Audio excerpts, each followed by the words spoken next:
los deseos de comer lo que verdaderamente pues te llena, te gusta.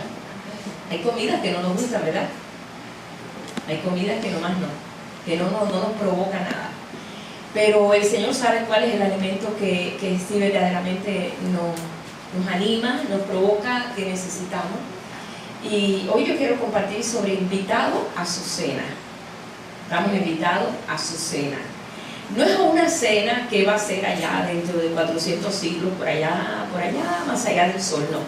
Vamos a entrar en la realidad de que estamos viviendo una experiencia espiritual, que somos espirituales.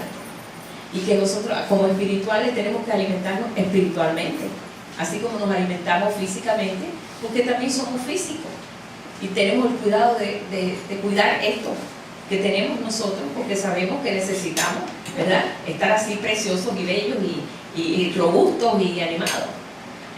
Cuando una persona está bajo de sangre, ¿no?, anémico, se le nota, ¿verdad?, porque no tiene fuerza, no tiene ánimo. Pero nosotros sabemos que debe haber un balance, tanto físico como espiritual.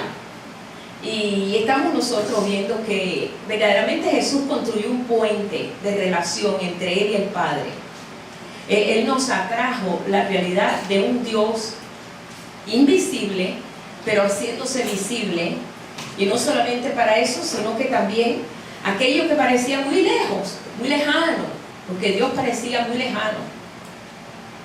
Dios aparentemente no parecía ser un Dios personal, sino un Dios para ciertas razones o ciertas cosas que ocurrían en el pueblo de Dios. No como ahora nosotros estamos conociendo un Dios personal, es diferente. Lo que pasa es que hemos vivido en un siglo diferente, pero los que vivieron hace 2000 años atrás vivían en otra forma, en una esperanza que en cierta forma ellos se nutrían con esa esperanza, pero nosotros estamos viviendo un presente continuo, estamos viviendo un presente en el cual para ellos esto era un futuro que no se podía alcanzar. Jesús nos trajo al Padre. Cuando le preguntaron a Jesús ¿cómo es el Padre? Dinos cómo es el Padre. Él dijo, así como me ves a mí, así es el Padre. Y el Señor quiere que nosotros podamos decir, así como tú ves a Jesús, me ves a mí, así ves a Jesús. A ese punto quiere el Señor llevarnos. ¿Tú quieres ver a Jesús? Mírame a mí. A ese punto nos quiere llevar. ¿Sí? Bien, quizás esto parece una meta demasiado alta, pero así es. Cuando Jesús se mostró y enseñó que Él y el Padre eran uno solo, eso fue un escándalo.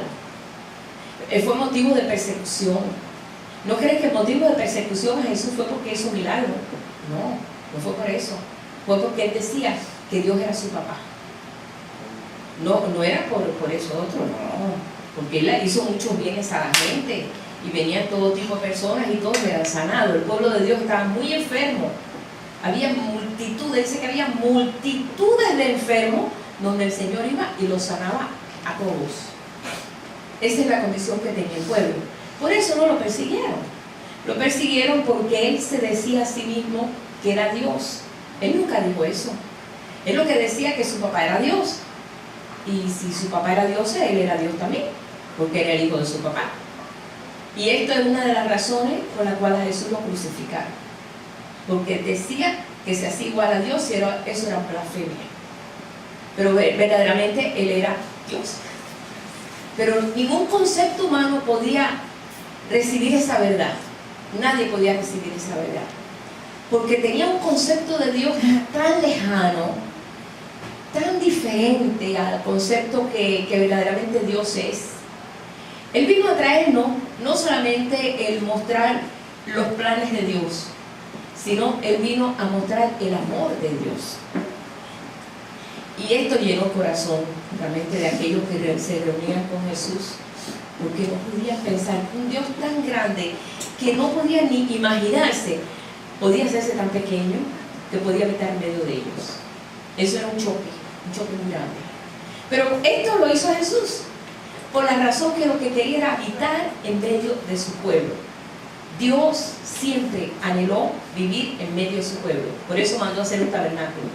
Por eso mandó que el pueblo se reuniera en Sinaí y se reunieran, aunque sea para que vieran algo de su gloria.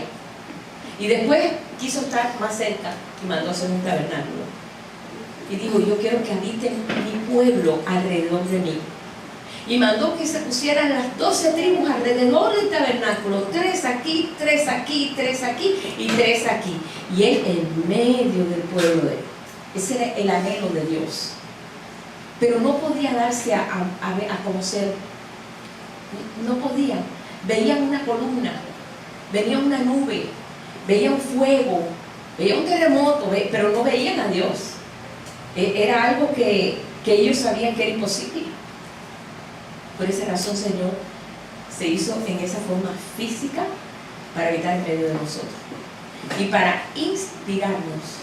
Nosotros, si nos dejamos inspirar por Él, hermano, el camino nuestro va a ser un camino diferente cuando nos dejamos inspirar por Él.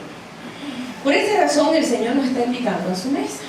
Por eso yo estaba cantando este canto que dice, tengo hambre de ti, hambre de tu presencia. Mucha gente no tiene hambre de Dios, porque tienen tanta hambre física y tanta hambre en su alma que la han llenado de tantas cosas. Es como cuando tú vas a comer a un banquete y ya te has comido tanto junk food y tantas papitas y tanto esto que cuando vas a la cena no puedes comer.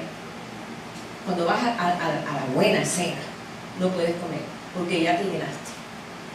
Y nos llenamos de muchas cosas externas, nos llenamos de muchas cosas y entonces no tenemos apetito de buscar de la presencia de Dios. Y eso es lo que realmente ha estado pasando. Ahora bien, cuando nos topamos con esta realidad, decimos, ¿qué Dios tan grande?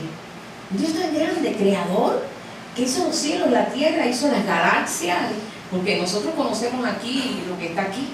Miramos la luna, las estrellas, y ahora que podemos ver un poquito del planeta Júpiter, que podemos verlo, un puntito, y nos quedamos, wow, qué tremendo que ya estamos viendo algunos de los astros estos, qué tremendo, qué estrella.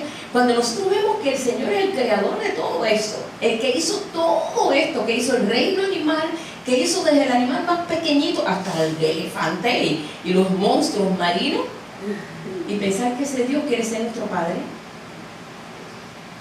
Mira, tenemos que meditar en esa grandeza. Un Dios que se ha tomado un cuidado en su creación, que hay un orden perfecto. Pues cuando el hombre mete la mano para cambiar un poco el orden, todo se transforma, o sea que todo se echa a perder. Porque Dios ha hecho todo hasta en un orden perfecto. Cuando comienzan a matar abejas, porque no, que es mucha, se descontrola completamente todo. Hay falta de miel. Ustedes saben que está escaseando la miel. Están muriendo muchas abejas, no saben por qué. Y hay un descontrol en eso. Y la miel es un alimento medicinal, es buenísimo. Hay un descontrol, hay un temor en eso.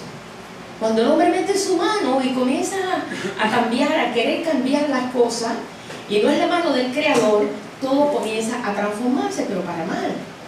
Entonces, Él hizo un balance tan perfecto en la creación como no lo ha hecho en esta creación, que somos nosotros. El ser humano es la obra maestra de Dios. Es la obra maestra de Dios. Míralo cuando un bebé nace. Lo primero que hace cuando, yo no sé ustedes, pero yo cuando mis hijos nacieron, primero